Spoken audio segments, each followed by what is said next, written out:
Oh my gosh, there goes the stress level just right through the roof with the recording going on. Okay, I'm going to start off with the Dharma talk, then we'll go into meditation, and then we'll find out what we're going to do after that. So I'm going to kind of mimic something that I did in a class that I taught at Clark College, the community college here in Vancouver, and see if it works. I'm going to first read something, a message from the Buddha. The Buddha said in clear words, "Come, Kalamas," and that's I believe, a tribe, or if I'm not mistaken, "Come, Kalamas," the group of people he was addressing. Do not accept anything merely because it has been heard repeatedly. It is traditional. It is accepted through legends. Do not accept anything because it is in accordance with our scripture, in accordance with logic. It is based on reasoning, presented in a pleasant and attractive manner. It is in accord to our notion and belief that the speaker's personality is very attractive. And in there he's referring to himself, saying, don't accept anything just because I say it. The speaker is venerated by us, again, referring to himself. Therefore, do not accept anything said by someone or hearsay based on blind belief or blind faith. The truth which you know by your own experience. These are qualities that are skillful, blameless, and our welfare and happiness lies in practicing these qualities. You should accept only this much. When you have known the truth by your own experience and realized that these qualities are skillful, then do not stop after merely knowing, but practice them. When you practice them, then only they lead to your welfare. And we've heard this message a lot. Tai Kozen will say, don't believe what I say, make it real for yourself. Those are his words of the same message. And I must admit, that's one thing that I greatly appreciate about the teachings, is that it's experiential. But that's kind of a hard thing to wrap your mind around. Experiential. Okay, how does that work? So here is a little tool that I use. This is not a Buddhist teaching. This is a Scott teaching now. But one thing that I use is the pain scale. If you go to the doctor or whatever and something's hurting, this is a very common and very effective scale for pain. 0 being no pain, 10 being the worst pain imaginable. And they'll ask you, where do you fall on that scale? Sorry, did I not share that? I didn't.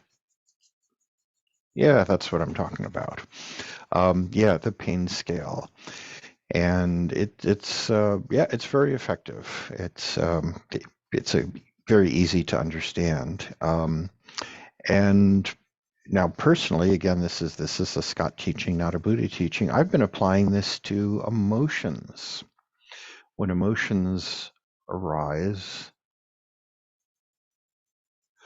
I pay attention to, how strong are they? Because our emotions, they can be pleasant, they can be neutral, or they can be unpleasant. That's the, kind of the, what kind of emotion it is, but then also the volume of the emotion. How strong is it? How powerful is it? And that's something that the Buddha taught. And modern psychologists, they teach the same thing. People who have researched this in recent years, they've come to the same conclusion that the Buddha did 2,600 years ago. So I've been applying this pain scale to my emotions and just kind of trying to dial into that. And when you do that, some really, really interesting things happen. So let's let's do a couple experiments. Um, and before we do that, let's just take a couple of deep breaths. Mindful deep breaths. Big deep breath in. Big deep breath out. Big deep breath in. Big deep breath out. One more in and out.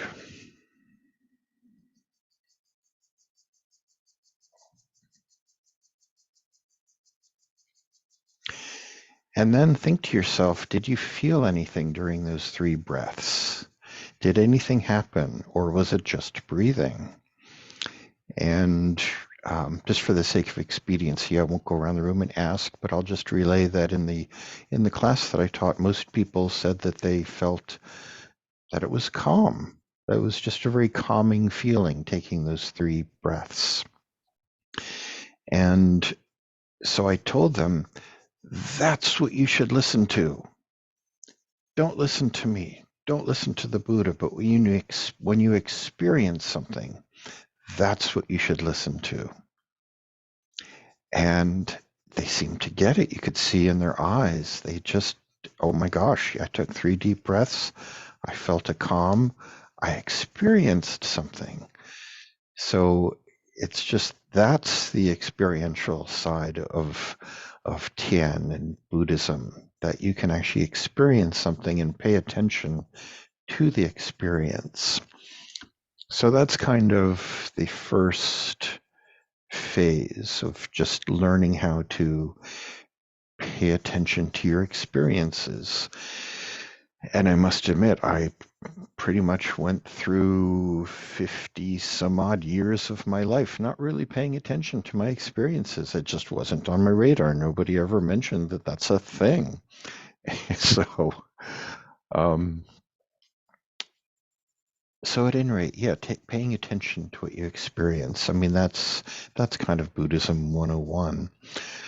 But then taking it up another notch,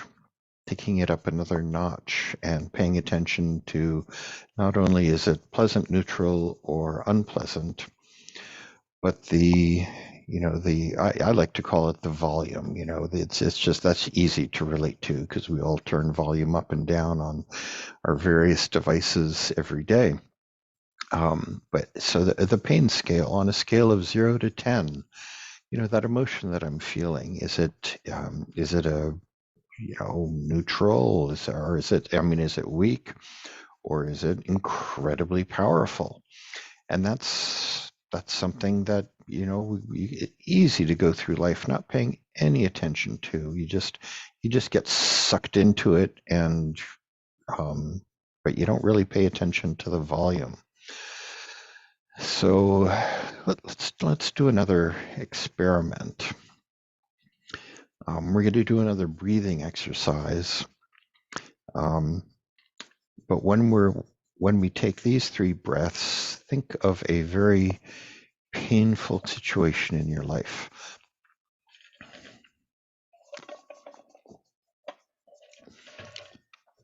Perhaps some conflict that you've had with somebody.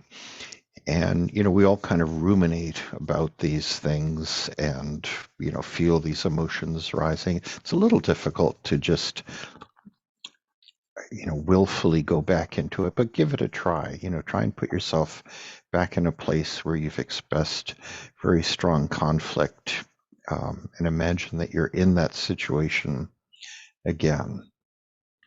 All right, another 3 breaths, imagining you in this situation.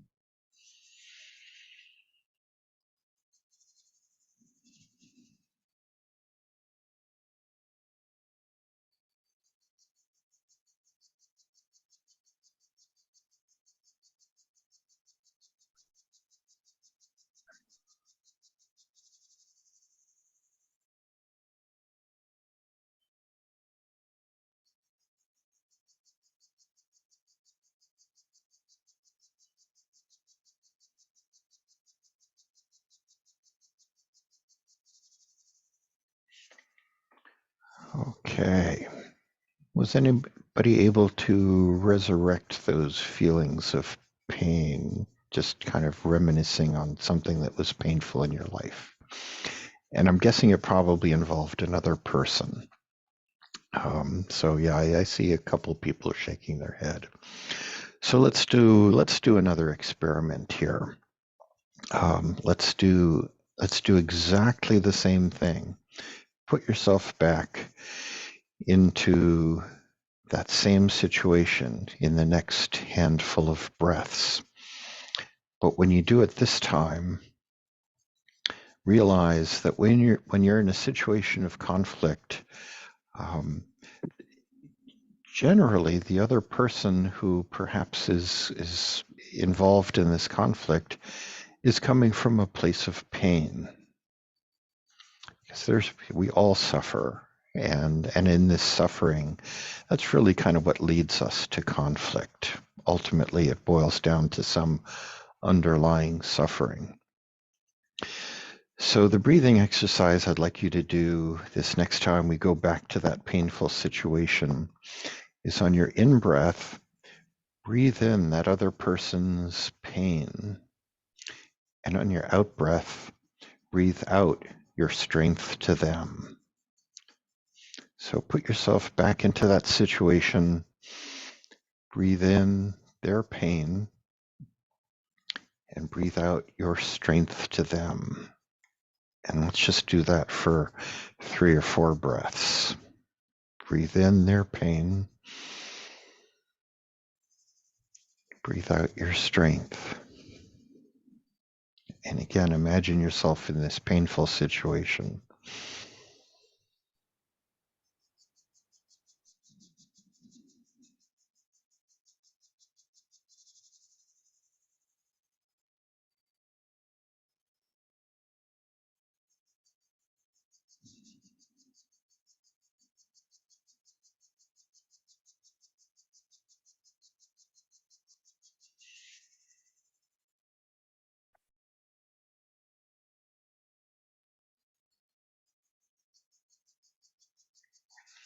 Breathe in their pain,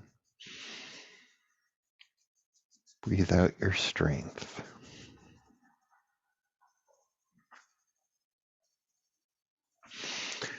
Okay. So, and then think of that pain scale. Whatever feeling you had felt in round 1, was it a 1, a 2, a 3, or did you skyrocket right up to 7, 8, or 9? And compare that with when you put yourself in that same situation, breathing in their pain and breathing out your strength. Did that energy level stay the same, or did it decrease a little bit? And anybody, did that work for anybody out of curiosity? It's well, I'll share a bit of a story for you. I used to be in a very toxic relationship, and it was extremely painful. And when I was in this conflict, this situation that was kind of recurring, I would just sink into just this hellhole of despair. It was not a pretty picture. And then I listened to this audiobook by Pema Chodron, where she talked about Tonglen meditation, which is what we were just doing. And it could be this, or it could be the metta meditation that we work, whatever works for you all. But this is what kind of got me started on this.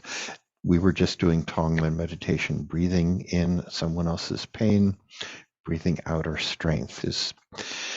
And so the next time I was, I thought, okay, that kind of sounds good. That's, but it didn't really, it was just like one of those things. Okay, that sounds good.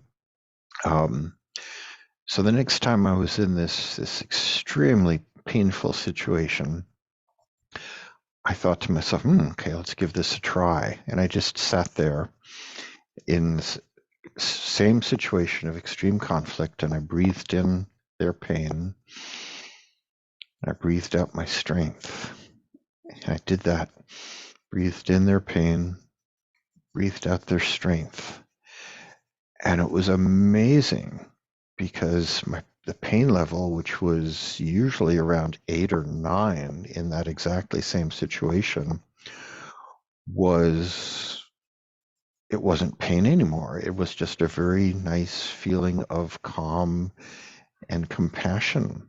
And I was going to myself, oh my gosh, that pain that used to drive me into despair, it's kind of like water off a duck's back now. And I'm just, how cool is that? And it's well, actually, that wasn't such a little experience. It's experiences like that where it's, oh my gosh, this Buddhist stuff works. How cool is that? That's the stuff to listen to. That's the stuff to listen to, not all the sutras and the Dharma talks and anything I say and all the teachings. They're just tools. They're just pointing you the way. But dialing into experiences like that, is it pleasant, neutral, unpleasant? And then the volume, that pain scale. And then if you notice that the volume goes down a little bit, that's what you should pay attention to. And then you can take vicious cycles. We're all familiar with vicious cycles, right? But once you experience something like that, you can turn it into a virtuous cycle, because once you've experienced it once, it makes it so much easier to do it again, and then to do it more frequently. And that's when the real payoff begins. So at any rate, that is, see, I did have one other thing I wanted to share with you. And this teaching, we've heard it before. Let us be respectfully reminded, life and death are of supreme importance. Time swiftly passes by, and with it our only chance. Each of us must aspire to awaken. Be aware. Do not squander your life. And I've heard this how many hundreds of times. But when you experience something, you realize that the two most important words in Master Dogen's reminder is be aware. Be aware of what you're feeling. Be aware of the volume setting. And that's the key, just to be aware.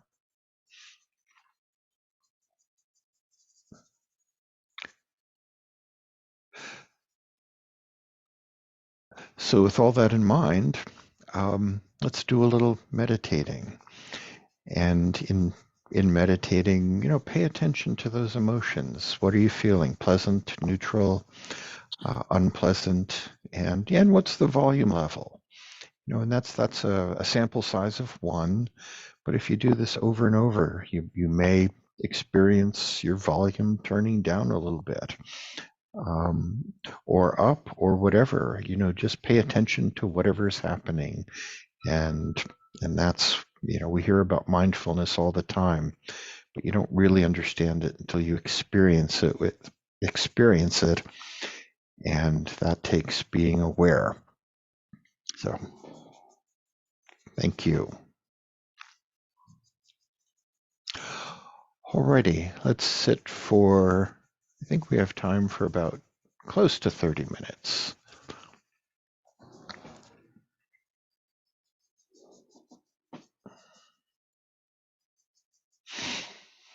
Get comfortable, stretch out that spine, try and touch the ceiling with the top of your head. Belly breathe and be aware. Let us be at peace with our bodies and our minds. Let us return to ourselves and become holy ourselves. Let us be aware of the source of being common to us all and to all living things. Evoking the presence of the great compassion, let us fill our hearts with our own compassion towards ourselves and towards all living beings. Let us pray that we ourselves cease to be the cause of suffering to each other. With humility, with awareness of the existence of life and of the suffering that are going on around us, Let us practice the establishment of peace in our hearts and on earth. Body, breath, and mind, I send my heart along with the sound of this bell. May the hearers awaken from forgetfulness and transcend the path of anxiety and sorrow. Listen, listen, this wonderful sound brings me back to my true home.